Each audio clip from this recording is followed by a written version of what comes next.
If you think you've got one life to live, then why would you waste one day? If you think you've got just one life to live, then why would you just throw it away? And you decide how it's gonna be, happiness or misery. And you decide win or lose, and in the end it's up to you how you remember the days of your life.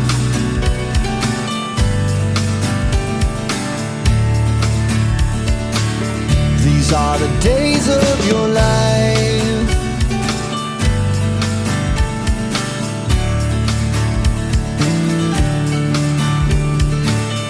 Could you remember back when life was simple and all you did was play?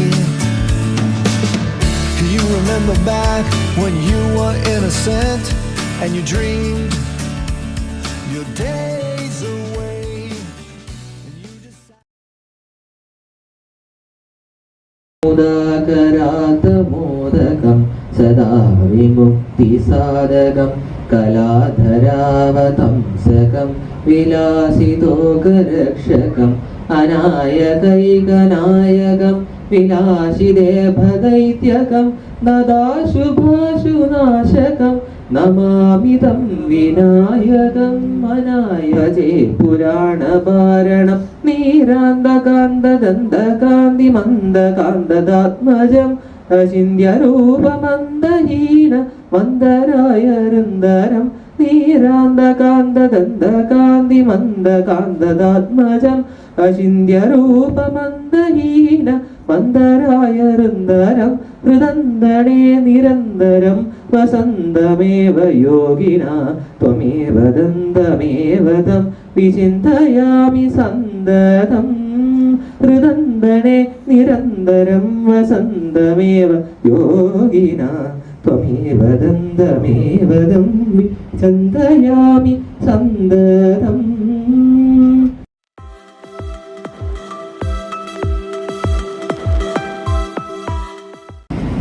നമ്മൾ വളരെ കാലമായിട്ട് ആഗ്രഹിച്ചുകൊണ്ടിരിക്കുകയായിരുന്നു ഒരു ഒത്തുകൂടൽ. എല്ലാ വർഷവും നമ്മൾ പറയും ഈ വർഷം നമുക്ക് കൂടണം, ഈ വർഷം കൂടണം. അങ്ങനെ നമുക്ക് എന്തായാലും ഒന്ന് ഒത്തുചേരാൻ ഇപ്പോഴാണ് സാധിച്ചത്. നമ്മൾ നമ്മുടെ ഊട്ടിനും മറ്റ് പരിപാടികൾക്കും എല്ലാം ഒത്തുചേരാറുണ്ട്. പക്ഷേ എങ്കിലും ആ ഒരു തിരക്കിനിടയിൽ നമുക്ക് എല്ലാവർക്കും ഒന്ന് മുഖാമുഖം കാണാനോ കൂടുതൽ സമയം ഒന്ന് പങ്കിടാനോ ഒന്നും നമുക്ക് സാധിച്ചിരുന്നില്ല. അപ്പം അതുകൊണ്ട് ഇന്ന് നമുക്കെല്ലാം മറന്ന് നമുക്ക് നമ്മുടെ കുടുംബാംഗങ്ങളെ ഒന്നിച്ച് പരിചയപ്പെടാൻ കിട്ടിയ ഒരു സുവർണ അവസരമാണ്. നമ്മുടെ അപ്പൂപ്പൻ്റെയും അമ്മൂമ്മയുടെയും 7 മക്കൾ, ആ 7 മക്കൾക്ക് 17 കൊച്ചുമക്കളാണ്. അപ്പം അതിൽ ഒരു അംഗമാണ് ഞാൻ. അപ്പോൾ ആ 17 മക്കൾക്കും കൂടി 25 കൊച്ചുമക്കളുണ്ട്. അപ്പോൾ ആ 25 കൊച്ചുമക്കളിൽ 7 പേര് വിവാഹിതരായി. അവരിൽ അതിൻ്റെ തലമുറയായിട്ട് 3 കുഞ്ഞുമക്കളുണ്ട്. അങ്ങനെ നമ്മൾ കൂടിയിരിക്കുന്നത് 4 തലമുറയാണ് ഇവിടെ വന്നിരിക്കുന്നത്.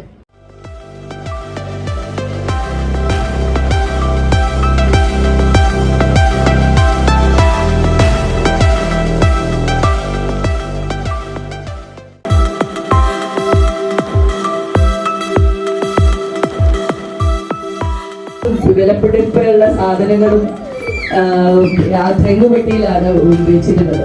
പൂട്ടി വയ്ക്കുമ്പോ അപ്പൊ ഞാൻ മാമൻ വരുമ്പോ വലിയ ബഹുമാനവും എല്ലാവർക്കും വലിയ ഒരു എന്താ പറയുന്ന അത്രയും പിന്നെ വിദ്യാഭ്യാസ യോഗ്യതയുള്ള ഒരാളാണല്ലോ നമ്മുടെ കുടുംബത്തിൽ.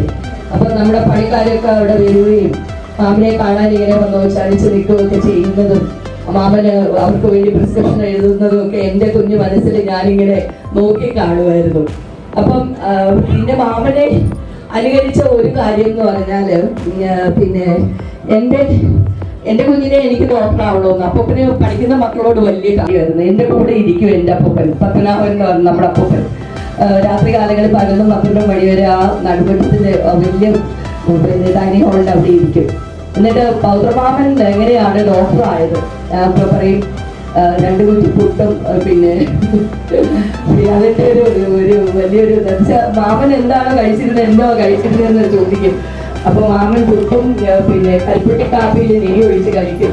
ഒരു 3 കുറ്റിയൊക്കെ കഴിക്കുമായിരുന്നു. എന്ന് വെച്ചാൽ ഞാൻ വെളിഞ്ഞിരിക്കുന്നതുകൊണ്ട് അമ്മാവ എൻ്റെ അടുത്ത് പറയുന്നതാണ്, നിനക്ക് ഡോക്ടർ അവിടെ നീ ഇത്രയും കഴിക്കണം.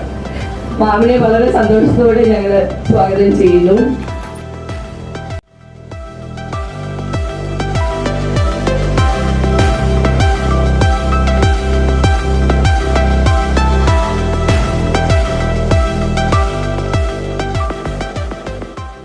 അടുത്തതായി ബേബി വല്യമ്മച്ചിയാണ്. ബേബി വല്യമ്മച്ചി കുട്ടപ്പൻ മജീഷനും രണ്ടുപേരും സുദീർഘ സേവനം ഗവൺമെന്റ് സർവീസിലെ ഡോക്ടേഴ്സ് ആയിരുന്നു.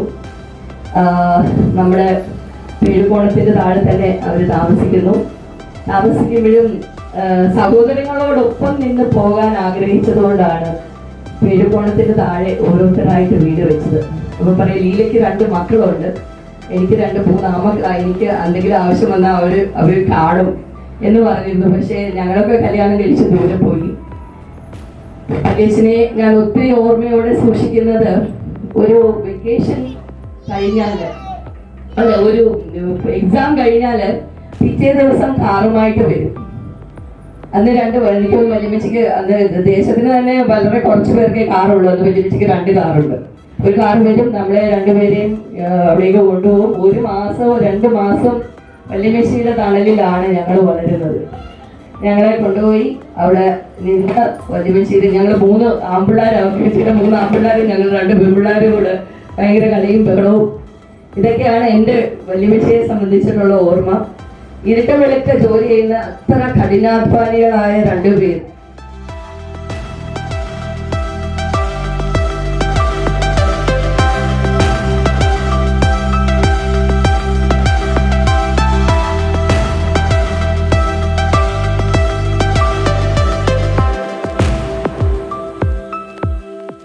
നിന്നിരിക്കുന്ന ലീല കുഞ്ഞമ്മയാണ് ഞാൻ എപ്പോഴും ഓർക്കുന്നത്.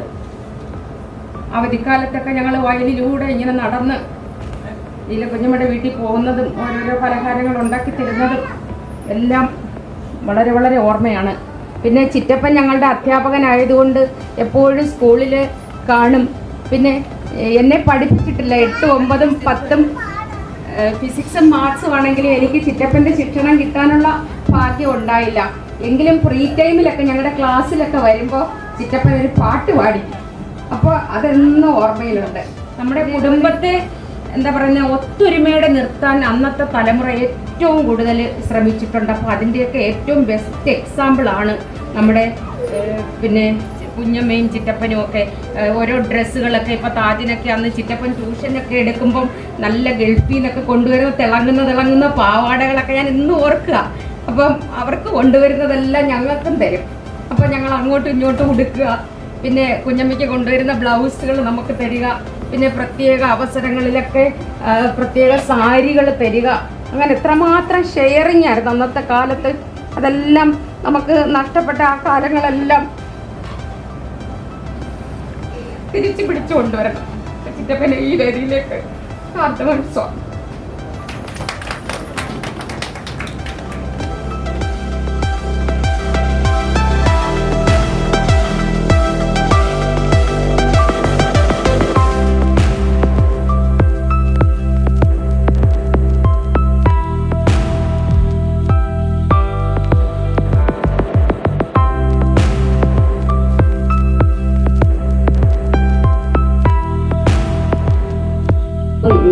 സമയങ്ങളിൽ നമ്മൾ ഇതുപോലെ മൊബൈലൊന്നും ഇല്ലല്ലോ. അന്ന് നമ്മൾ മാമൻ്റെ ഈ ഷട്ടിലും കോക്കും ഒക്കെ എടുത്തിട്ട് നമ്മൾ വീട്ടിൽ തട്ടിക്കളിച്ചാണ്. ഞാൻ സ്കൂളിലൊക്കെ ബാഡ്മിൻ്റന് ജോയിൻ ചെയ്തതൊക്കെ അങ്ങനെയാണ്. പിന്നെ മാമൻ്റെ വേറൊരു എക്സസൈസ് എൻ്റെ ഓർമ്മയിൽ ഓർക്കുന്നത്, നമ്മുടെ പെരുക്കോടത്തെ തറവാടിൻ്റെ കിണറിന് എങ്ങാണ്ട് 42 അരിഞ്ഞാണം ഉണ്ടെന്നാണ് അമ്മാമ്മ പറയുന്നത്. ഏറ്റവും വലിയൊരു കിണർ.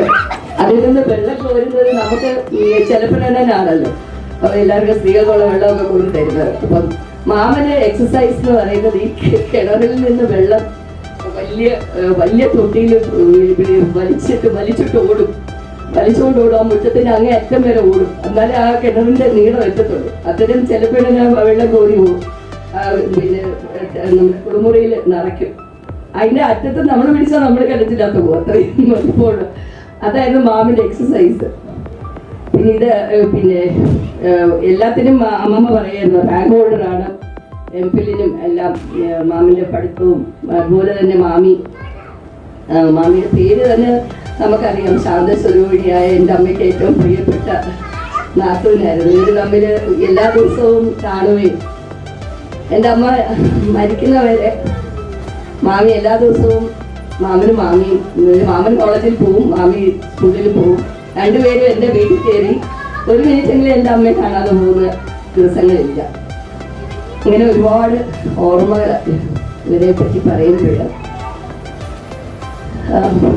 മാമൻ്റെ കൂടെ കയ്യെ പിടിച്ച് മാമൻ ഞങ്ങൾ കുന്നും കുളവും ഒക്കെ കാണിക്കാൻ കൊണ്ടുപോകും. അതപ്പം മാമനോട് സാറ്റർഡേ സൺഡേ നമ്മൾ എവിടെയെങ്കിലും ഒക്കെ കൊണ്ടുപോകാം. നമ്മുടെ വീടിൻ്റെ ചുറ്റുവട്ടത്ത് വെച്ച് വളരെ മനോഹരമായ സ്ഥലങ്ങളാണല്ലോ, വലിയ പിന്നെ ഈ വയലുകളും ഇതെല്ലാം മാമൻ്റെ കയ്യെ പിടിച്ചാണ് പല സ്ഥലങ്ങളിൽ സൺസെറ്റൊക്കെ കാണാൻ പോയത് ഒരു കുന്നിൻ്റെ മകളിൽ. ഇതൊക്കെ ഞങ്ങളുടെ ചിലത്തെ ഓർമ്മകളാണ്. ഏറെ സന്തോഷത്തോടെ ഈ മാമയും സ്റ്റേജിലേക്ക് ക്ഷണിക്കുന്നു.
വളരെ വിഷമമുണ്ട്. ഇന്ന് നമുക്ക് നമ്മുടെ ഏറ്റവും ഇളയ അപ്പിയാൻറ്റി ആയിരുന്നല്ലോ നമ്മുടെ കുടുംബം കൈകാര്യം ചെയ്യുന്നതും അപ്പിയാൻറ്റിയാണ്. നമ്മുടെ അമ്മാമ്മയും അപ്പൂപ്പനും നമ്മുടെ കുടുംബത്തെ സംരക്ഷിക്കാൻ ഏൽപ്പിച്ചത്. പക്ഷേ അവരും കൂടെ ഉണ്ടാകേണ്ടതായിരുന്നു. അവരുടെ ചിറ്റപ്പിന് ഒരു സർജറിയുടെ ഇത് ജസ്റ്റ് കഴിഞ്ഞതേ ഉള്ളൂ, അത് അന്ന് വരാൻ ഒത്തിട്ടില്ല. എന്നിരുന്നാലും ഈ കുടുംബത്തിനെ മുഴുവൻ ചേർത്ത് നിർത്തിയത് അപ്പിയാൻ്റെയും ചിറ്റപ്പനെയാണ്. ചിറ്റപ്പനെന്ന് പറയുന്നത് നമ്മുടെ അപ്പൂപ്പൻ്റെ സ്വന്തം പെങ്ങളുടെ മകനാണ്. അതുകൊണ്ട് തന്നെ ആ കുടുംബത്തിനെ ആ ഈഴെടുപ്പത്തോടുകൂടി നിർത്താൻ അപ്പിയാൻ്റിക്ക് ആരോഗ്യമില്ലെങ്കിൽ പോലും എല്ലാ വർഷവും 2 പ്രാവശ്യം അവിടെ ഒത്തൊരുമയിൽ കൂടി ഇത്തവണ അവിടെ കൂടാമെന്ന് പറഞ്ഞെങ്കിൽ നമ്മൾ പറഞ്ഞു പ്രായമായില്ല, ഇനി നമുക്ക് ഹോട്ടലുകളിൽ മതി, നമുക്ക് അങ്ങനെ ശീല ചേച്ചിയുടെയും ഉമ്മിണിയുടെയും പ്രവീണിൻ്റെയും എല്ലാവരുടെയും ഒരു കൂട്ടായ തീരുമാനമാണ് നമ്മളിന്ന്. അങ്ങനെ അവരെയും ഞാൻ ഇന്ന് ഈ നിമിഷത്തിൽ ഒരുപാട് അവരെ പറ്റി പറയാനുണ്ട്. ഒത്തിരി എന്നുവെച്ചാൽ എൻ്റെ ഒരു സെക്കൻഡ് മദറെന്ന് തന്നെ വേണമെങ്കിൽ അപ്പിയാൻ്റിയെ പറയാം. കാര്യം അങ്ങനെയാണ് ഞാൻ അപ്പിയാൻ്റിയെ കാണുന്നത്. കുടുംബത്തെയും എൻ്റെ അമ്മ ഇല്ലാത്തപ്പോഴൊക്കെ ഞങ്ങളെ പോറ്റി വളർത്തിയതാണ് അപ്പിയാൻ്റി. ശരിക്കും ഈ കുടുംബത്തിന് വേണ്ടി അവരെയും ഞാൻ മനസ്സുകൊണ്ട് ഈ യോഗത്തിൽ ഇവിടെ ഉണ്ടെന്ന് വിചാരിക്കുന്നു. गणनायकाय गणदैवताय गणाध्यक्षाय धीमहि गुणशरीराय गुणमण्डिताय गुणेशानाय धीमहि गुणातीताय गुणाधीशाय गुणप्रविष्टाय धीमहि एकदन्ताय वक्रतुण्डाय गौरीतनयाय धीमहि गजेशानाय भालचन्द्राय श्रीगणेशाय धीमहि एकदन्ताय वक्रतुण्डाय गौरीतनयाय धीमहि गजेशानाय भालचन्द्राय श्रीगणेशाय धीमहि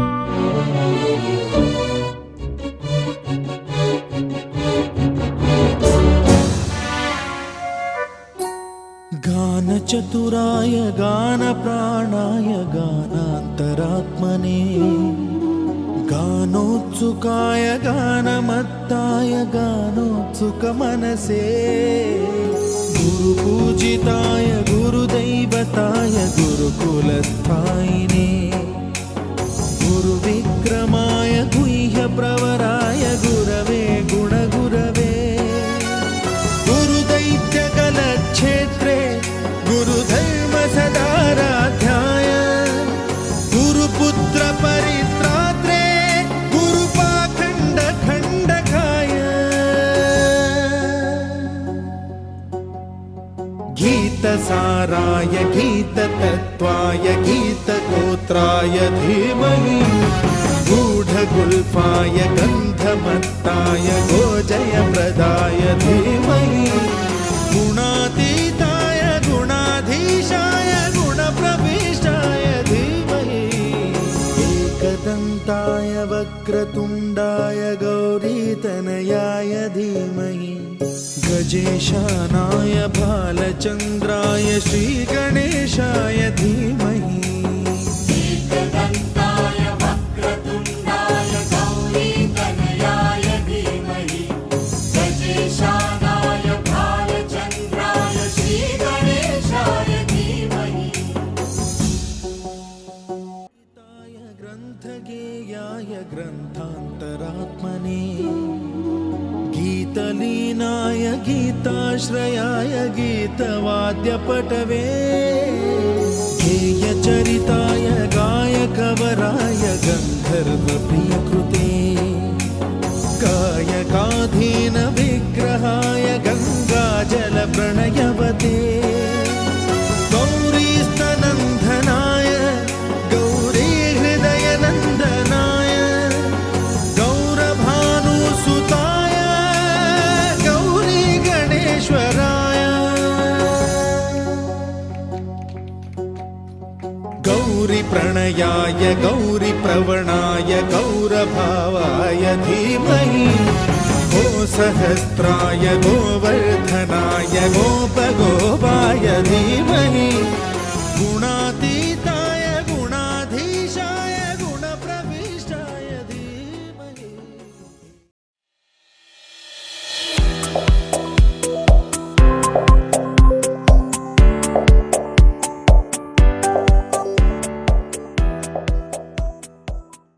ആറാം ക്ലാസ്സിൽ ഓണത്തിന് ആണ് അമ്മ, എനിക്കറിയില്ലായിരുന്നു മാമനെയും മമ്മിയും. കാരണം അന്ന് മറ്റു പല സ്റ്റേറ്റിലായിരുന്നല്ലോ മാമിക്ക് മാമ വർക്ക് ചെയ്യുന്നത്.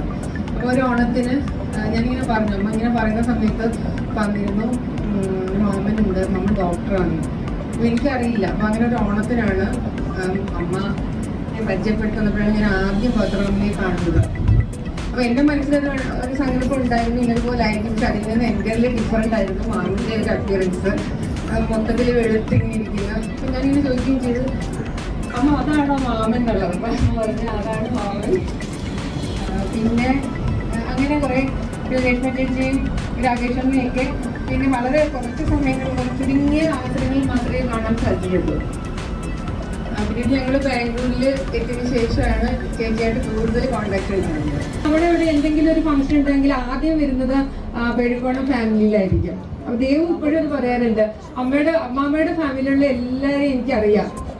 എന്തൊരു ഫംഗ്ഷൻ ഉണ്ടെങ്കിൽ എല്ലാവരും ഒന്നിച്ച് കാണും. പക്ഷേ അപ്പൂപ്പൻ്റെ ഫാമിലിയിലുള്ള അവർക്ക് റിലേഷൻസ് പോലും അറിയില്ല ആരാ എന്താന്നുള്ളത്. കാരണം അങ്ങനെ ഒരു ഒന്നിച്ച് ഒരു ഒത്തുകൂട്ടൽ അവിടെ വളരെ വിരളാണ്. അപ്പം വേലിയമ്മച്ചും കുടമ്പലിച്ചുമാണെങ്കിൽ എന്തൊരു കാര്യം ഉണ്ടെങ്കിലും ഓടി ആദ്യം അവിടെ എത്തും, ബാക്കി എല്ലാവരും എത്തും. പിന്നെ അതുപോലെ തന്നെ ഞങ്ങൾക്ക് അസുഖങ്ങളൊക്കെ വരുമ്പോഴത്തേക്ക് അമ്മ പറഞ്ഞിട്ടല്ല, എനിക്ക് വലിയ ചെറിയ നാളത്തെ ഒന്നും വലിയ ഓർമ്മയില്ല. ഷവറിൽ പോയത് കാര്യങ്ങളും പിന്നെ എന്താണ് അവിടെ ഒരു സാറ് വന്ന് പഠിപ്പിക്കുന്ന കാര്യവും. അപ്പോൾ ക്ലാസ് എടുക്കാൻ വരുന്ന സമയത്ത് ഞങ്ങളെ കാണുമ്പം അവർ 3 പേരും പിന്നെ സാറിൻ്റെ കൂടെ പോകത്തില്ല, ഞങ്ങളുടെ കൂടെ ഞങ്ങളൊക്കെ എടുത്തുകൊണ്ട് നടക്കുമായിരുന്നു. അപ്പം സാറ് പഠിപ്പിക്കുന്ന പോർഷൻസൊക്കെ വീഴ്ച അവിടെ പറഞ്ഞെന്നും അപ്പം ഉമ്മിനുണ്ടോ പ്രവീണുണ്ടോ അത് പറഞ്ഞില്ലാന്നും അങ്ങനെയൊക്കെയുള്ള കാര്യങ്ങളെല്ലാം അമ്മ ഷെയർ ചെയ്യും. എനിക്ക് വലിയ അനുഭവമില്ല, ബോട്ടിൽ പോയ കാര്യങ്ങളൊക്കെ ഇങ്ങനെ പറയാറുണ്ട്. പിന്നെ അതുപോലെ പൂയപ്പള്ളി ഉണ്ടായിരുന്നു തോന്നുന്നു അല്ലേ, ഊയൂര്. അപ്പോൾ അവിടെയൊക്കെ ഞങ്ങൾ പോയിട്ടുണ്ട്. ഓരോ ഇതുപോലെ അസുഖങ്ങൾ വരുമ്പോഴത്തേക്ക് അവിടെയാണ് പൊയ്ക്കൊണ്ടിരുന്നത്. അതൊക്കെ നല്ലൊരു അനുഭവങ്ങളായിരുന്നു. പിന്നെ അഭിയാൻ്റെയും ചിറ്റപ്പനും അത് നമുക്ക് പറയുന്നതിനപ്പുറം ഉണ്ട്, കുറേ കാര്യങ്ങളുണ്ട്. കാരണം എല്ലാത്തിനും നമ്മൾ അമ്മോട്ടിലാണല്ലോ പോകുന്നത്. അപ്പം നമ്മളിവിടെ ചെല്ലുമ്പോഴേ ഭയങ്കര ട്രീറ്റാണ്, ഭയങ്കര ഓരോ ദിവസവും. അമ്മ വൈകുന്നേരം ആകുമ്പോഴത്തേക്ക് ഒരു കടയിൽ രഞ്ജിത്തിനെ വിട്ടിട്ട് ബറോട്ടയും ചിക്കനും ഒക്കെ വാങ്ങിക്കുകയും അതൊക്കെ ഭയങ്കര എക്സ്പീരിയൻസ് ഉള്ളൊരു കാര്യമായിരുന്നു. അത് പക്ഷെ നമ്മുടെ മക്കൾക്കാർക്കും കിട്ടിയിട്ടില്ല അങ്ങനെയുള്ള അനുഭവങ്ങളൊന്നും. അതൊക്കെ ഇനി ഇങ്ങനെയുള്ള ഒരു ഒത്തുചേരൽ കൂടി അതൊക്കെ ഇനി തിരിച്ചു കൊണ്ടുവരണം എന്ന് ഞാൻ ആഗ്രഹിക്കുന്നു. അതുകൊണ്ടാണ് ഇപ്പോൾ ഈ ഒരു ഇങ്ങനൊരു കാര്യം ചേച്ചി എന്നെ വിളിച്ച് ആദ്യം അറിയിച്ചപ്പോൾ തന്നെ ദൂരെയുള്ളവരുടെ ഡേറ്റ് ഇപ്പോൾ ഞങ്ങൾ ഇപ്പം ജോലി സംബന്ധമായിട്ട് പാലക്കാട് ജില്ലയിൽ തൃത്താലയിലാണ്. അപ്പോൾ ചേച്ചി ആദ്യം വിളിച്ചു ഡേറ്റ് പറഞ്ഞു. ആ ഡേറ്റ് ഓക്കെ ആണെങ്കിൽ നമുക്കത് കൺഫേം ചെയ്യാം. കാരണം ബാക്കിയുള്ള കുറച്ച് ആൾക്കാർ എല്ലാവരും കൂടുതൽ മെജോറിറ്റിയുടെ അടുത്തുള്ള മീൻസ് കൊല്ലം തിരുവനന്തപുരം ജില്ലയാണല്ലോ. അപ്പോൾ നമ്മളാണല്ലോ പിന്നെ അവിടെയാണല്ലോ വർക്കിംഗ് പ്ലേസ്. അപ്പോൾ അതുകൊണ്ട് ഡേറ്റ് ചോദിച്ചു. ആ ഡേറ്റ് നമ്മൾ ഓക്കെ ആണെന്ന് പറഞ്ഞു. അപ്പോൾ തീർച്ചയായിട്ടും ഇങ്ങനെയുള്ള ഒരു അവസരങ്ങൾ എല്ലാവരും കൂടി ഒത്തുചേരുമ്പം അതിനൊരു ചേച്ചി പറഞ്ഞതുപോലെ തന്നെ കൂട്ടിച്ചേരലുകളാണ്. കാരണം നമ്മൾ എല്ലാവരും കൂടി ഒന്നിച്ചിട്ട് ഒരു വേദിയിൽ കാണുക, പരസ്പരം നമ്മുടെ കുട്ടികൾക്ക് നമ്മുടെ ബാക്കി എല്ലാവർക്കും നമുക്കറിയാം, പക്ഷെ കുട്ടികൾക്ക് തമ്മിൽ അറിയില്ല എന്താണ് റിലേഷൻസ്. നമ്മളുടെ കാലശേഷവും അവർ ഇതുപോലെ ഒന്നിച്ച് പോകണമെങ്കിൽ ഇങ്ങനെയൊക്കെയുള്ള ഒത്തുചേരലുകൾ അനിവാര്യമാണ്. അപ്പോൾ എല്ലാവിധ ആശംസകളും നേരുന്നു. Thank you.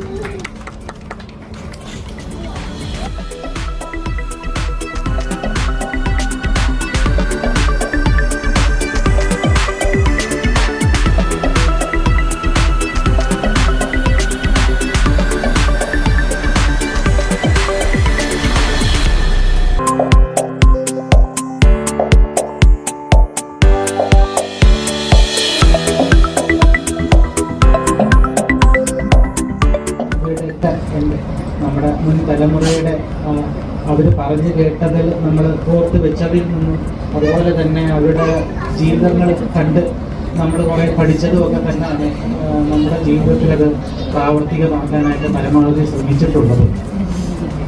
തീർച്ചയായിട്ടും നമ്മളെ നല്ല ഒരു വഴിയിലേക്ക് അവർക്ക് നയിക്കാൻ സാധിച്ചു എന്ന് തന്നെയാണ് എൻ്റെ വിശ്വാസം.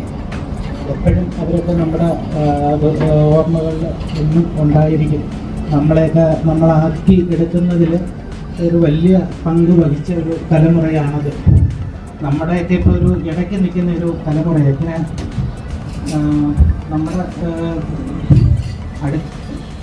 ഞാൻ മനസ്സിലാക്കിയെടുത്തോളം അവരുടേതായ അഭിപ്രായങ്ങളും ബോൾഡായിട്ടുള്ള തീരുമാനങ്ങളും ഒക്കെ ഉള്ളവരാണ്. അത് കുറച്ച് ഫാസ്റ്റായിട്ടുള്ള ഒരു ലൈഫാണ് അവരുടേത്. ഇപ്പം തലമുറ പെട്ടെന്ന് മാറി വരുന്നത് കൊണ്ട് തന്നെ ഒരു ഫാസ്റ്റായിട്ടുള്ള ഒരു ലൈഫിലാണ്. അതിൻ്റേതായ സ്ട്രെസ്സും ഒക്കെ അവർക്ക് ചിലപ്പം കൂടുതലുണ്ടായിരിക്കാം. കൃഷ്ണ ഒക്കെ എൻ്റെ മുമ്പിൽ ഇത് ചിരിക്കുന്നു. ഞാൻ ചിന്തിച്ചിട്ടുണ്ട് ഇങ്ങനെ ഇത് +2 കഴിഞ്ഞപ്പോഴത്തേക്ക് ബോൾഡായ ഒരു തീരുമാനം എടുത്ത് എനിക്ക് ലിറ്ററേച്ചർ വേണം, അല്ലെങ്കിൽ അത് മദ്രാസ് ക്രിസ്ത്യൻ കോളേജിൽ തന്നെ പഠിക്കണം. അപ്പം അങ്ങനെ ബോൾഡായിട്ട് തീരുമാനമെടുത്ത് പോകുന്ന ഒരു തലമുറയാണ്. അത് ഒരു വിധത്തിലത് നല്ലത് തന്നെയാണ്. പക്ഷെ അങ്ങനെ ഇരിക്കുമ്പോഴും നമ്മൾ ഒരുപാട് ഒരു ഉയരങ്ങളിലേക്ക് ശ്രദ്ധ തിരിച്ച് നോക്കി പോകുമ്പോഴും നമ്മുടെ ആ വേരുകൾ മണ്ണിൽ പരമാവധി ആഴത്തിൽ പോകുന്നത് നന്നായിരിക്കും. നമ്മുടെ കുടുംബങ്ങളിലും അതിൻ്റെ എക്സ്റ്റൻഷനിലേക്കും സമൂഹത്തിലേക്കും ഒക്കെ ആ വേര് പടർന്നു ചെല്ലണം. അല്ലെങ്കിൽ ഒരു പേമാരിയോ കാറ്റോ ഒക്കെ വരുമ്പോൾ പെട്ടെന്ന് വീണ് പോകുന്നൊരവസ്ഥ വരാം. അത് വരാതെ നിങ്ങൾ ശ്രദ്ധിക്കുന്നത് നല്ലതായിരിക്കും. അതൊക്കെ ആ ഒരു അടുത്ത തലമുറയ്ക്ക് എപ്പോഴും ഉയരങ്ങളിലേക്ക് പോകണം. നല്ല ഈ പെഴുകോണം തറവാടെന്ന് പറയുന്നത് അതിൻ്റെ അടുത്ത തലമുറകൾ വളരെ ഉയരങ്ങളിലേക്ക് എത്തണമെന്ന് ഞാൻ ആഗ്രഹിക്കുന്നു.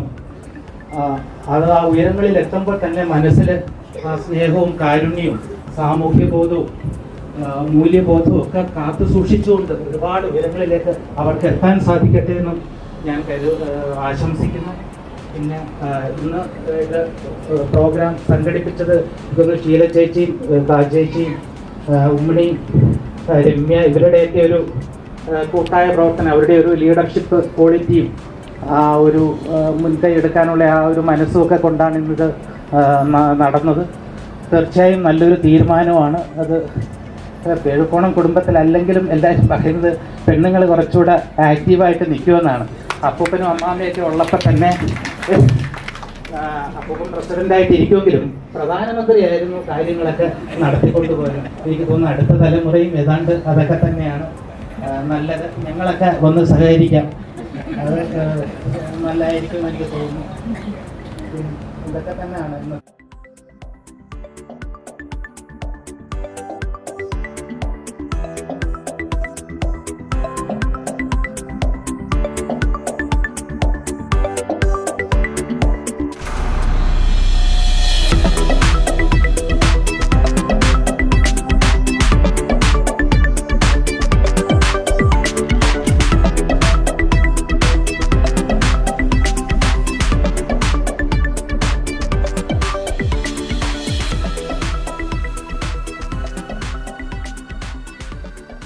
വേദിയിലും സംസ്കരിക്കുന്ന എല്ലാ കുടുംബങ്ങൾക്കും അത്തരം നല്ലൊരു ഇനിഷ്യേറ്റീവാണ് ഇന്നിവിടെ ഇനിഷ്യേറ്റീവാണ് ഇപ്പോൾ ആരംഭിക്കുന്നത്. ശരിക്കും ഇനിഷ്യേറ്റീവ് എന്ന് പറയുമ്പം അതിനകത്തൊരു 3-4 പേരാണ് ആ ഇനിഷ്യേറ്റീവിന് വേണ്ടി പറയുണ്ടായിരുന്നു. ആ 4 പേര് പ്രധാനമന്ത്രിയാണ് സൂചിപ്പിച്ചത് തോന്നുന്നു. അപ്പോൾ ആ 3-4 പേരാണ് അതിനകത്ത് ഏറ്റവും കൂടുതൽ താല്പര്യം പ്രകടിപ്പിക്കുകയും എനിക്ക് ആദ്യം അമ്മാമ്മ വീട്ടിൽ വെച്ചാണ് നടത്തണമെന്നാണ് അവരെല്ലാം കൂടെ ആലോചിച്ചത്. അപ്പോൾ അവിടെ പ്രശ്നം താജ് പറയുന്നുണ്ട്, അവിടെ ബാത്റൂമിൻ്റെ അത്രയും പേര് വരുമ്പോഴുള്ള ടോയ്ലറ്റിൻ്റെ ഫെസിലിറ്റി, വാഷ്റൂം കുറവാണ്. അപ്പോൾ അതുകൊണ്ടാണ് ഇങ്ങനെ ഞാൻ ഈ ചർച്ചകളൊക്കെ ഇങ്ങനെ ഓൺലൈൻ മീറ്റിംഗ് വരുമ്പോൾ ശ്രമിക്കാറുണ്ട്. അപ്പോഴെല്ലാം ഓരോ പ്രശ്നങ്ങൾ ചർച്ച ചെയ്തിട്ടാണ് അവസാനം ഈ ഹോട്ടലിൽ ഇത് ഓർഗനൈസ് ചെയ്തത്. നന്നായെന്ന് എനിക്ക് തോന്നുന്നു. കാരണം അല്ലാതെ ഓണത്തിനൊക്കെ നമുക്ക് അവിടെ കൂടാം, പക്ഷേ ഇങ്ങനെയുള്ള പരിപാടി വരുമ്പോൾ ഇങ്ങനെയുള്ള സ്ഥലങ്ങളിലായിരിക്കും നല്ലതെന്ന് എനിക്ക് തോന്നുന്നു. കൂടുതൽ ആൾക്കാർ അപ്പൂപ്പനെയും അമ്മൂമ്മയും അതുപോലെ അടുത്ത തലമുറ, അതിൻ്റെ അടുത്ത് എത്ര തലമുറയുണ്ടെന്ന് എനിക്കറിയില്ല. ഇവിടെ 4 തലമുറ. വലിയൊരു കാര്യമാണത് ശരിക്കും പറഞ്ഞാൽ. അത് കുറച്ചുകൂടെ നേരത്തെ ആകണമായിരുന്നു എനിക്ക് തോന്നുന്നത്. ഏറ്റവും താമസിച്ചാണെങ്കിൽ പോലും ഈ വാട്സപ്പൊക്കെ തുടങ്ങിയ ശേഷമാണ് തോന്നുന്നു ഇപ്പം ഈ ഒരുപാട് കൂട്ടായ്മകളുണ്ട്. കൂട്ടായ്മയാണ്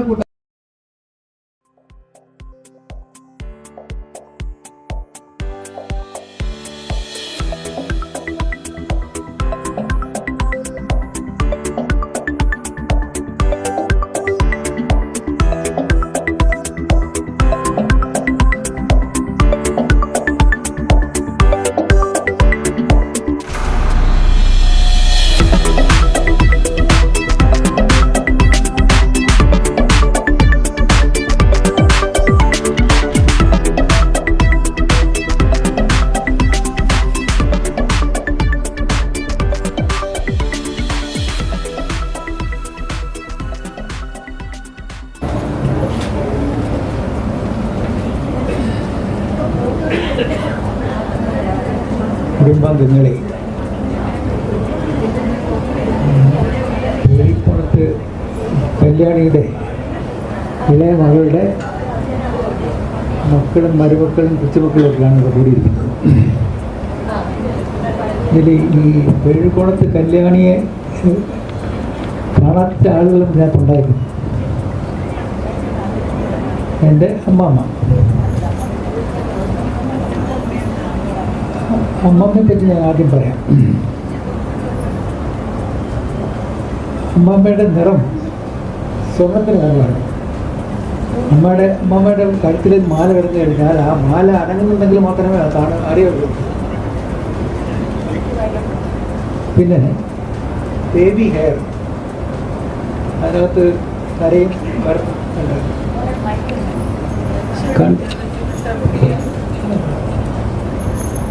പിന്നെ സ്ഥിരമായിട്ട് കണ്ണിന് അസുഖമുള്ള കൂട്ടത്തിലാണ് അമ്മമ്മ.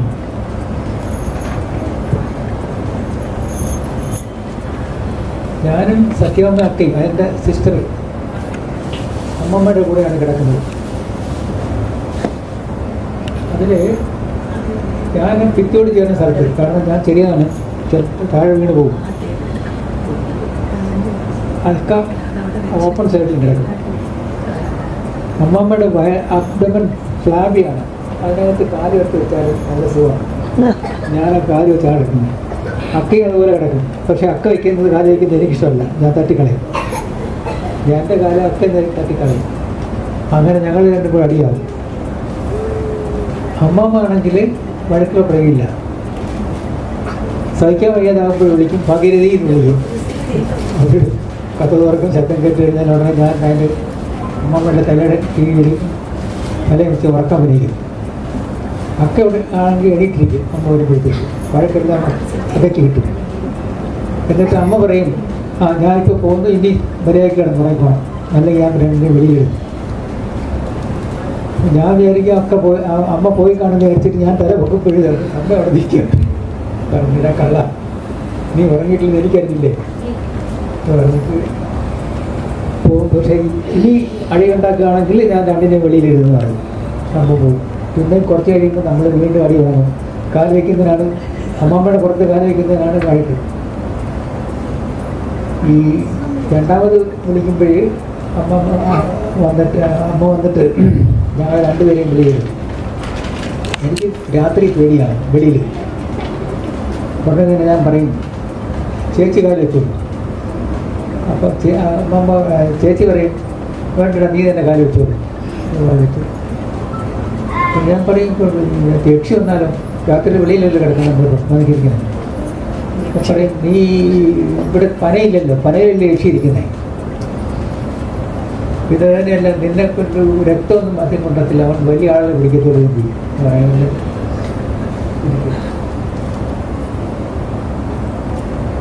അങ്ങനെ നമ്മൾ ഞാൻ അക്കയെ പറ്റി പറഞ്ഞതിൻ്റെ കാരണം അധികം ആളുകളും അക്കയെപ്പറ്റി അക്കയെ പറഞ്ഞില്ല. ഈ അമ്മാമ്മ ഷോർട്ടായിട്ട് പറഞ്ഞു കഴിഞ്ഞാൽ വളരെ സുന്ദരിയാണ്. അത് അമ്മാമ്മയ്ക്കും അറിയാം. അമ്മാമ്മയുടെ ആദ്യത്തെ മകള് ഒരു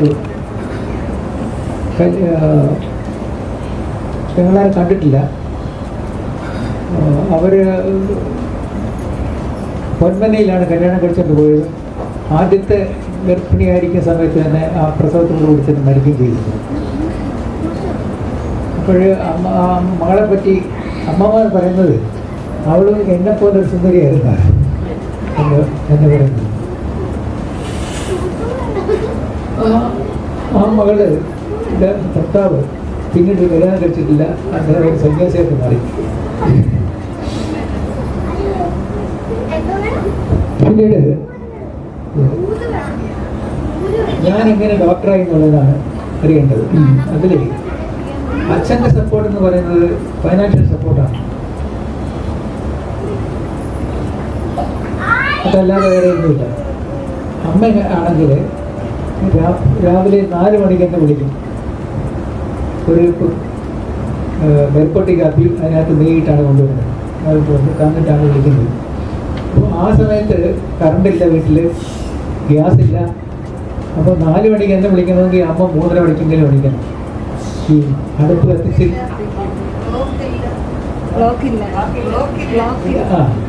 അപ്പോൾ അരമണിക്കൂറെങ്കിലും മുമ്പ് അമ്മ എണീക്കേണ്ടി വരും.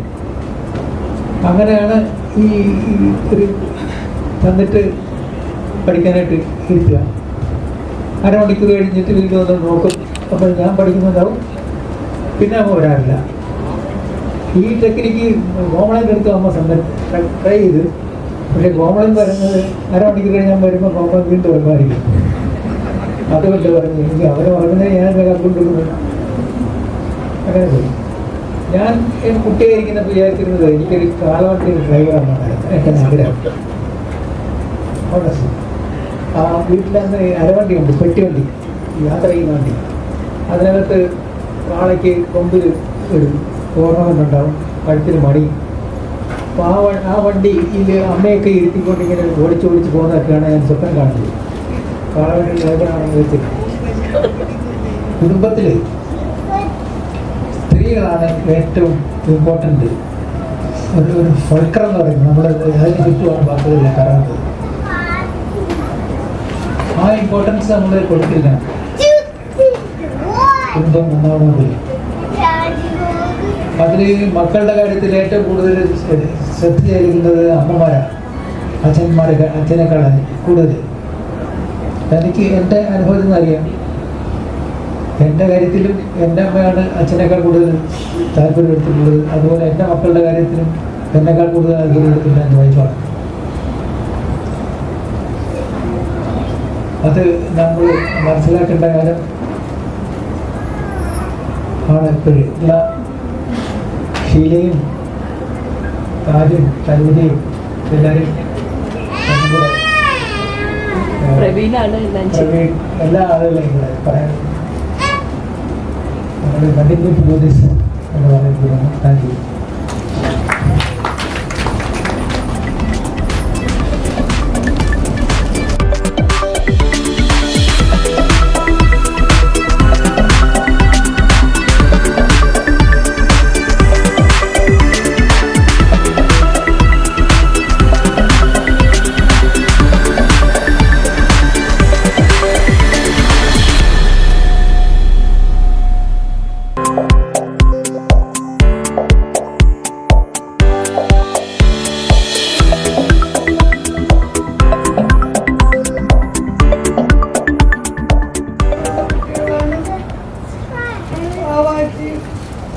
കോമളൻ ബാവാജി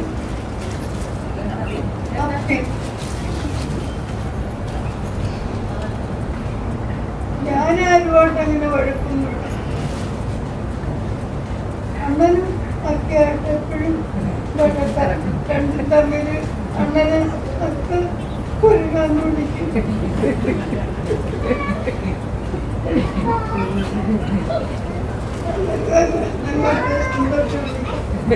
ഇങ്ങനെ കടിയേക്കും. കോമളനും ലീലയായിട്ട് കോമാലിയാണെങ്കിൽ ലീല നേരത്തോന്നൊക്കെ വിളിക്കും. അവർ തമ്മിട്ടങ്ങ് അടി വയ്ക്കും. ഞാനിവിടെ അടി വയ്ക്കാത്ത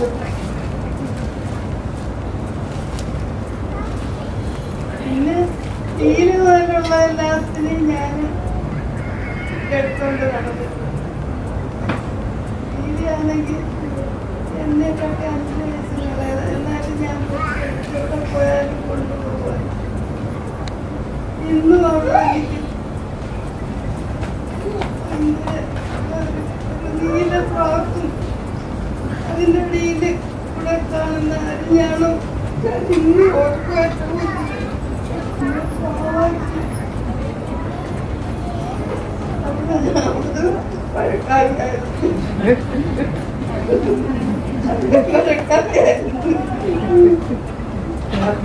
പിന്നെ ഞാൻ തിരുവനന്തപുരത്ത് പഠിക്കാൻ പോയതിന് ശേഷം പ്രത്യേകിച്ചായിട്ട് വരുമ്പോഴുള്ള എന്നെ അവർക്ക് ഭയങ്കര സ്നേഹമായിരുന്നു. എനിക്കും അവളോട് ഭയങ്കര സ്നേഹമായിരുന്നു. ഞാൻ പോകുമ്പോഴത്തേക്ക് എന്നെ കൊണ്ടാക്കാൻ അച്ഛൻ്റെ കൂടെ ബസ്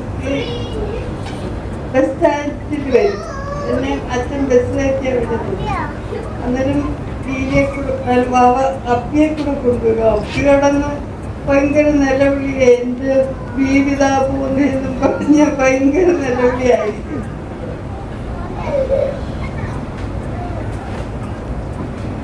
പിന്നെ അണ്ണനാണെങ്കിൽ എന്നോട് ഭയങ്കര സ്നേഹമായിരുന്നു.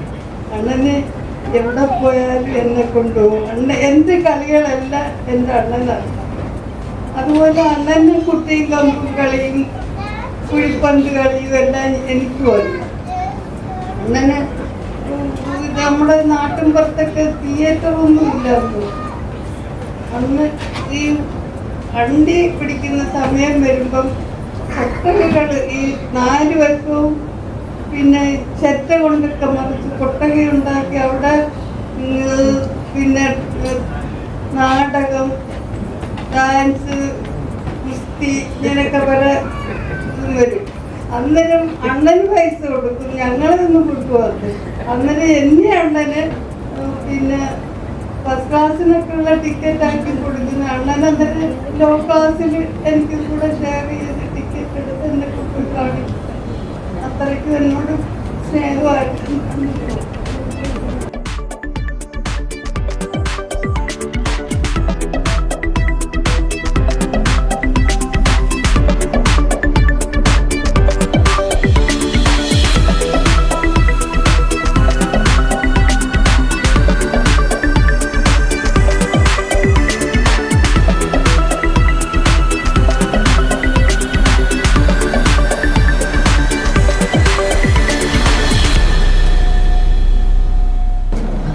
തലേന്ന് പറഞ്ഞാൽ മാത്രമേ പിറ്റേന്ന് തരുള്ളൂ. ഒരു ദിവസം നമ്മൾ കാശില്ല പോണ്ടി പഠിക്കുന്ന കാര്യത്തിനകത്ത് പൈസ തരും. എനിക്ക് വിഷമമുള്ള ഒരു കാര്യം, ജീവിതത്തിൽ ഒരിക്കൽ പോലും ഓണത്തിന് ഞാൻ പുതുവസ്ത്രം ധരിച്ചിട്ടില്ല. ചോദിക്കുമ്പോൾ അച്ഛൻ പറയും പഴയതെടുത്തിട്ടാൽ മതി. ഒരിക്കൽ ഗതികെട്ട് 8ാം ക്ലാസ്സിൽ പഠിക്കുമ്പോഴാണെന്ന് തോന്നുന്നുണ്ട്. പുതിയത് മേടിച്ചാലല്ലേ പഴയതാകത്തുള്ളൂ. പക്ഷെ അമ്മ മേടിച്ചു തരും. പക്ഷെ ഓണത്തിന് കിട്ടത്തില്ല, കുറേ കഴിഞ്ഞിട്ടേ കിട്ടത്തുള്ളൂ. പിന്നെ വേറെ ചില കാര്യങ്ങളെന്ന് വെച്ചാൽ അണ്ണൻ പറഞ്ഞോണം കുറേ കഴിഞ്ഞിട്ട് എന്നെ വെളുപ്പാങ്കാലത്ത് വിളിച്ചോളൂ. അത് എൻ്റെ ജീവിതത്തിൽ എനിക്ക് ഏറ്റവും കൂടുതൽ പ്രയോജനപ്പെട്ടിട്ടുണ്ട്. ഇപ്പോഴും ഞാൻ വെളുപ്പാങ്കാലത്ത് തന്നെ വിളിച്ചോണം ഓണകൾ. അതുകൊണ്ട് എന്നെ 40-50 കൊല്ലത്തെ പഴക്കമുള്ള കാര്യങ്ങൾ പോലും എൻ്റെ ബ്രെയിനിൽ ഇരിക്കുകയാണ്. ഞാൻ മദ്യപിക്കത്തില്ല, സിഗരറ്റ് വലിക്കത്തില്ല. അതുകൊണ്ട് എനിക്ക് ഓർമ്മയുണ്ട്, എഞ്ചിനീയറിംഗ് കോളേജിലൊക്കെ പഠിപ്പിക്കാൻ പോയപ്പോഴും 3 മണിക്കൂർ എനിക്ക് ക്ലാസ് എടുക്കാൻ ഒരു പ്രയാസമില്ല. ഇടയ്ക്ക് ഓരോ മണിക്കൂർ കഴിയുമ്പോൾ എനിക്ക് കുടിക്കാൻ എന്നാലും കണ്ടു. അത് അവർ ഏർപ്പാട് ചെയ്തത്. അത് കാര്യങ്ങൾ പിന്നെ അണ്ണൻ്റെ ഒരു കാര്യം പറഞ്ഞു. അണ്ണനാണ് 70 ആദ്യത്തെ ഡോക്ടർ. അതിനു മുമ്പ് ഒരാൾ എന്നെ പഠിപ്പിച്ച സാർ സത്യപാലൻ സാർ അമേരിക്കയിൽ പോയി PhD എടുത്തിട്ട് വന്നു. അദ്ദേഹത്തിൻ്റെ വലിയ സ്വീകരണം കൊടുക്കുക. അന്ന് പറഞ്ഞ ഡോക്ടറാണെന്ന് പറഞ്ഞു. പിറ്റേന്ന് ആൾക്കാർ കുപ്പി എടുത്തുകൊണ്ടിരുന്നു. അന്ന് അങ്ങനെ പറഞ്ഞു ഞാൻ ചികിത്സിക്കുന്ന ഡോക്ടറല്ല. അപ്പോൾ ആൾക്കാർ വെച്ച് ചികിത്സിക്കാത്ത ഡോക്ടറുണ്ട്. അദ്ദേഹം PhD എടുത്ത് വന്ന ആളാണ്. എന്നെ പഠിപ്പിക്കുകയും ചെയ്ത് ഇപ്പോഴും മഹാപണ്ഡിതനാണ്. അടുത്ത സമയത്താണ് മരിച്ചു പോയത്. അതിനുശേഷം അന്ന് വന്ന്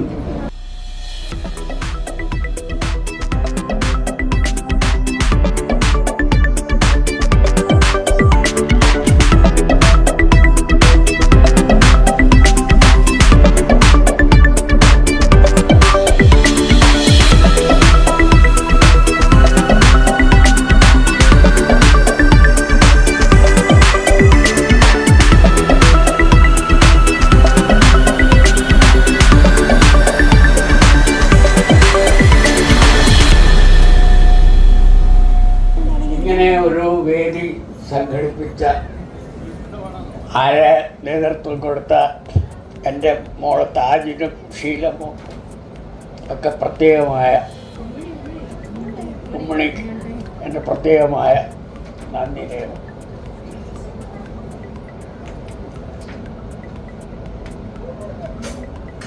എഴുക്കോണത്ത് കുടുംബത്തിലേക്ക് വന്ന ഒരു വ്യക്തിയാണ് ഞാൻ. അതിന് കാരണക്കാരിയായ ആ കുടുംബത്തിലെ അംഗം എൻ്റെ കൂടെ ഇല്ലിപ്പോൾ. പക്ഷേ എനിക്ക്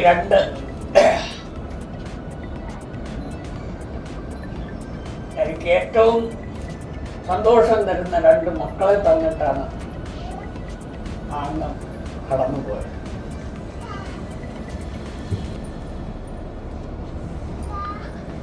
എഴുക്കോണത്ത് കുടുംബം എൻ്റെ കുടുംബത്തെക്കാളും എനിക്കിഷ്ടമുള്ള ഒരു കുടുംബമാണ്. എന്താ പറയേണ്ടതെന്ന് എനിക്ക് കൂടുതലൊന്നും പറയാനില്ല. എല്ലാം പറയണം, പക്ഷേ എനിക്കൊന്നും പറയാൻ വാക്കുകൾ കിട്ടുന്നില്ല. കാരണം എന്നെ കൊണ്ട് പറയിക്കേണ്ട ആൾ എൻ്റെ കൂടെ ഇല്ല. അതാണ്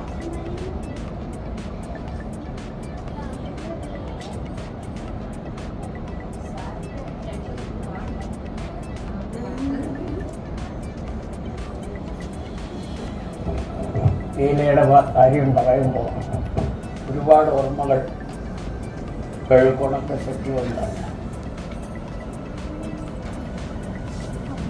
അവിടെ രണ്ടാമത് സത്യഭാമയ്ക്കയുടെ കല്യാണം, ഏറ്റവും മൂത്ത മകൾ സത്യഭാമയ്ക്കയുടെ കല്യാണം കഴിഞ്ഞാൽ പിന്നെ ബേബിയായിരുന്നു വരേണ്ടത്. അതിനു മുമ്പേ ഞാൻ ലീലയെ കല്യാണം കഴിച്ചു. അതങ്ങനെ ഒരു സാഹചര്യത്തിൽ ഞാൻ ലീലയുമായിട്ട് വിവാഹിതരായി. പിന്നെയാണ് ബേബി വിവാഹിതയാകുന്നത്. പാവാച്ചി, അപ്പി, കോമളൻ എല്ലാവരും പിന്നീട് വിവാഹിതരായത്.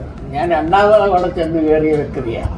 എഴുക്കോണത്ത് കുടുംബത്തിലെ അന്യ വീട്ടിൽ നിന്ന് വന്ന രണ്ടാമത്തെ വ്യക്തി ഞാനാണ്. ആദ്യത്തത് സത്യഭാമയ്ക്കയുടെ അവർ. എന്തോ ആ കുടുംബം എന്തൊക്കെ പറഞ്ഞാലും മനസ്സിൽ നിന്നങ്ങോട്ട് മായില്ല. അതുപോലെ അനുഭവങ്ങളാണ് ആ കുടുംബത്തിൽ നിന്ന് എനിക്കുണ്ടായിട്ടുള്ളത്.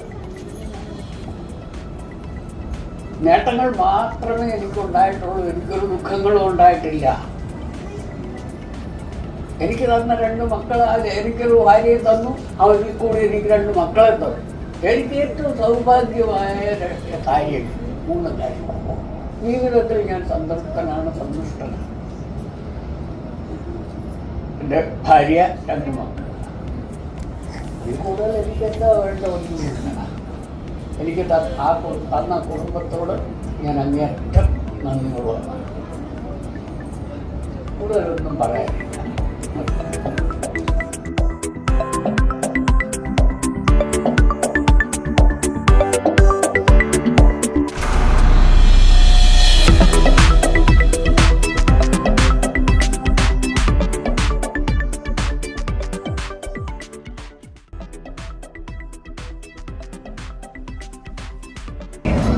ഹൃദയ സരസിലേ പ്രണയ പുഷ്പമേ,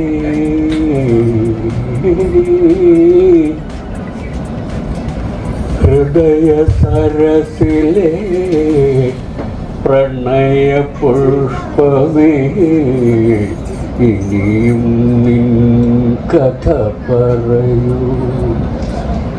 അസനിമീലിത മിഴികളിലൂറും അശ്രുബിന്ദുവൻ സ്വപ്നബിന്ദുവോ, ഹൃദയ സരസിലേ പ്രണയ പുഷ്പമേ, കഥ പറയൂ, നീ പറയൂ. എഴുതാൻ വൈകിയ ചിത്രകഥയിലെ ഏഴകുള്ളൊരു നായിക നീ, എഴുതാൻ വൈകിയ ചിത്രകഥയിലെ ഏഴകുള്ളൊരു നായിക നീ, എന്നനുരാഗ തപോവന സീമയിൽ, എന്നനുരാഗ തപോവന സീമയിൽ ഇന്നലെ വന്ന തപസ്വിനി നീ, ഹൃദയ സരസിലേ പ്രണയ പുഷ്പമേ, കഥ പറയൂ. എത്ര സന്ധ്യകൾ ചാലിച്ചു ചാത്തി, ഇത്രയും അരുണിമ നിൻ കവിളിൽ, എത്ര സന്ധ്യകൾ ചാലിച്ചു ചാർത്തി, ഇത്രയും നിൻ അരുണിമ നിൻ കവിളിൽ, എത്ര ഹൃദന്ത സമുദ്രം ചാർത്തി, ഇത്രയും നീലിമ നിന്റെ കണ്ണിൽ, ഹൃദയ സരസിലേ പ്രണയ പുഷ്പമേ, ഇനിയും നിൻ കഥ പറയൂ, പറയൂ.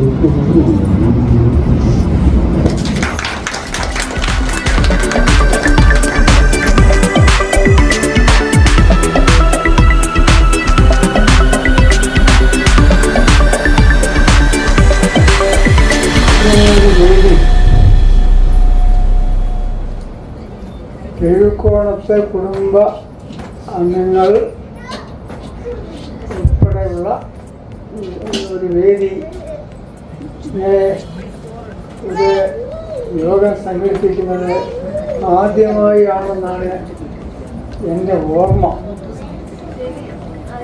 എന്തായാലും ഇത്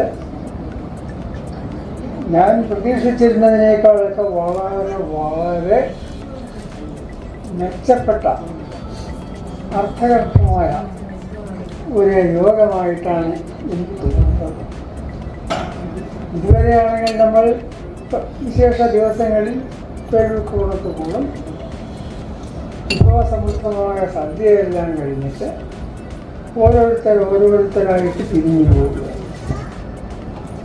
അതിൽ നിന്നെല്ലാം തികച്ചും വിഭിന്നമായിട്ട് ഇങ്ങനെ എല്ലാവരും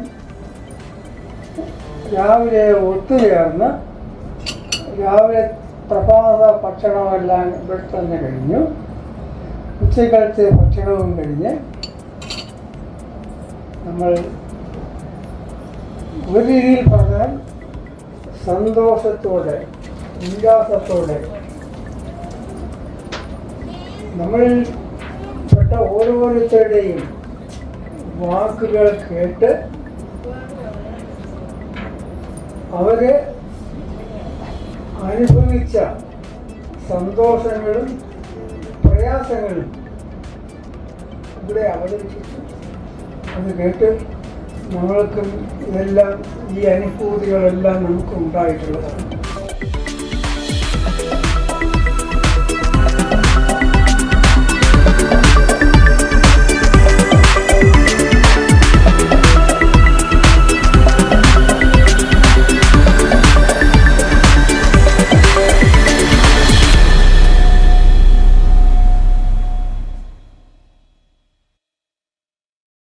പിന്നെ എനിക്ക് ആദ്യമായിട്ട് പറയാനുള്ള ഞങ്ങളുടെ വല്യമ്മ, അമ്മാമ്മയാണ് ഞാൻ വല്യമ്മയെന്നാണ് വിളിക്കുന്നത്. വല്യമ്മയുടെ കാര്യമാണ്. വല്യമ്മ എൻ്റെ അമ്മയെ കാട്ടി സ്നേഹം ഞങ്ങൾക്ക് വല്യമ്മയോടായിരുന്നു. പിന്നെ എൻ്റെ അച്ഛൻ, എൻ്റെ അമ്മ, എനിക്ക് കൂടുതൽ വിദ്യാഭ്യാസമൊന്നുമില്ല നമ്മുടെ കുടുംബത്തിൽ. പക്ഷേ അച്ഛനും അമ്മയ്ക്കും അത് ഞാൻ പഠിക്കാത്തതിൽ വലിയ നിരാശയുണ്ട്. എന്തുകൊണ്ട് ഞാൻ പഠിച്ചില്ലെന്ന് എനിക്ക് തന്നെ അറിഞ്ഞൂടാ. അച്ഛനും അമ്മയും പറയും ഞാൻ പഠിക്കാൻ മോശമല്ലായിരുന്നു, എല്ലാവരെക്കാട്ടിയും ബുദ്ധിയും എല്ലാം എനിക്കുണ്ടായിരുന്നു, പക്ഷേ ഞാൻ പഠിച്ചില്ല. അതിൻ്റെ കാരണം എനിക്ക് തന്നെ അറിഞ്ഞൂടാ. പിന്നെ പഠിച്ചതിനൊക്കെ ജോലിയൊട്ട് ഉപേക്ഷിച്ചതുമില്ല, അതിന് ശ്രമിച്ചതുമില്ല. അങ്ങനെയുള്ള ഒരു പോരായ്മ എനിക്കുണ്ട്.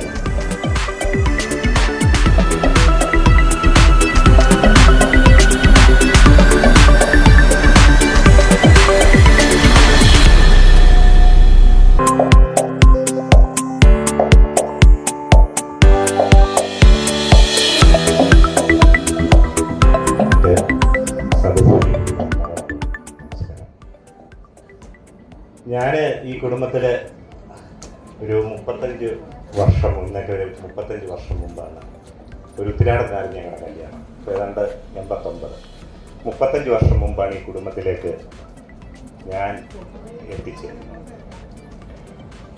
സത്യം പറഞ്ഞാൽ അന്ന് തൊട്ട് ഈ എല്ലാ വർഷവും അന്ന് അവിട്ടത്തിനായിരുന്നു തോന്നുന്നു, എല്ലാ വർഷവും ഓണത്തിന് എല്ലാവരും കൂടുമായിരുന്നു. കുറേ കാലം, ഒരു 10-15 വർഷത്തോളം എനിക്ക് തോന്നുന്നു ഞാൻ വന്നതിന് ശേഷം എനിക്ക് എല്ലാ ഔട്ടത്തിനും കൂടുമായിരുന്നു. അതുപോലെ തന്നെ നമ്മുടെ ഊട്ടിന് അങ്ങനെ വർഷത്തിൽ 2 പ്രാവശ്യം എല്ലാവരും കൂടുന്ന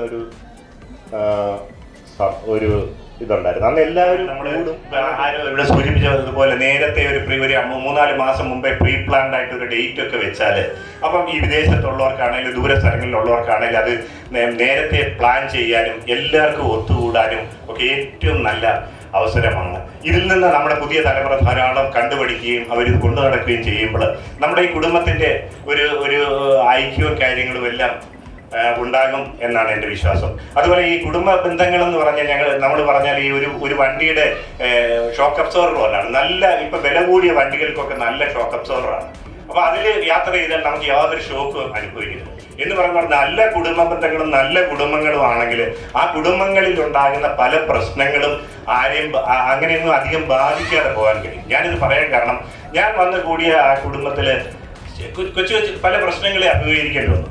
അപ്പോൾ ആ കൊച്ചു പ്രശ്നങ്ങളാണെങ്കിലും അഭിമുഖീകരിക്കേണ്ടി വന്നപ്പോഴെല്ലാം ഈ പേഴ്ക്കോണം കുടുംബം എന്ന് പറയുന്ന ആ കുടുംബത്തിൻ്റെ ബലം കൊണ്ടാണ് സത്യം പറഞ്ഞാൽ അതിനെയെല്ലാം ഒരു പോറൽ പോലും ഏൽക്കാതെ നമുക്ക് പരിഹരിച്ചുകൊണ്ട് പോകാൻ കഴിഞ്ഞത് എന്നാണ് ഞാൻ വിശ്വസിക്കുന്നത്. അത് ഞാൻ ഈ കുടുംബത്തിന്റെ മഹിമയായിട്ട് ഞാനത് കാണുകയാണ്.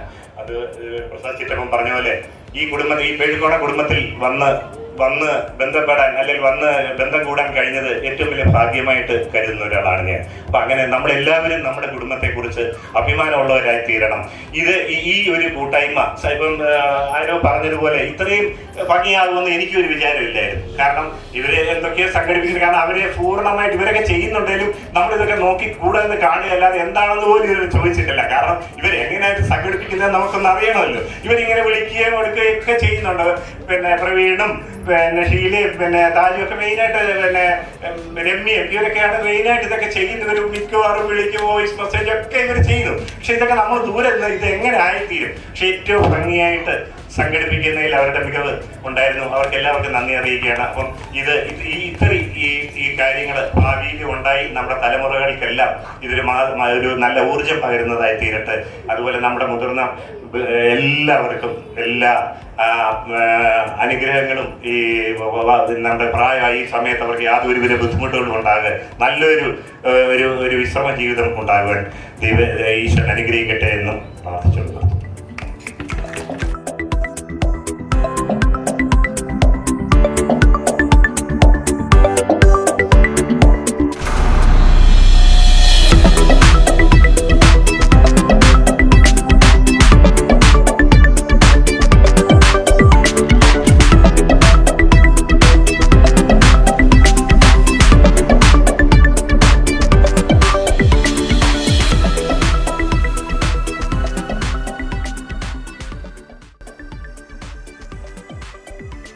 എല്ലാ ബന്ധുവിനും നമസ്കാരം.